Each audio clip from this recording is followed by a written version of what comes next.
Hello, നമ്മളിന്നുള്ളത് Kannur Taliparamba ധർമ്മശാലയ്ക്കടുത്തുള്ള Mangattuparamba Shri Neeliyar കോട്ടത്താണ് ഉള്ളത്.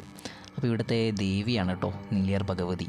അപ്പോൾ നീലിയാർ ഭഗവതിയുടെ ഐതിഹ്യം എന്ന് വെച്ചാൽ കണ്ണൂരിലെ കൊട്ടിയൂരിനടുത്തുള്ള മണത്തണയിൽ നാട്ടുരാജാവിനാൽ അപമൃത്യുവിനിരയായ സുന്ദരിയും തർക്കശാസ്ത്ര വിദഗ്ധയുമായ താഴ്ന്ന ജാതിയിൽപ്പെട്ട നീലി എന്ന സ്ത്രീയാണ് മരണശേഷം സാക്ഷാൽ നീലിയാർ ഭഗവതിയായി മാറിയെന്നാണ് വിശ്വാസം.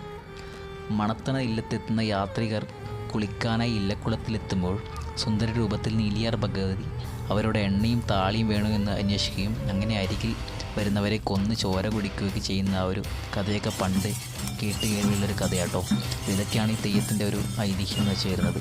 അപ്പോൾ ഇത് കാടിനാൽ ചുറ്റപ്പെട്ട ഒരു കാവാട്ടോ ഇത്. വീഡിയോ ഇഷ്ടപ്പെട്ട എല്ലാവരും ലൈക്ക് ചെയ്യുക, സബ്സ്ക്രൈബ് ചെയ്യുക. Okay, thank you.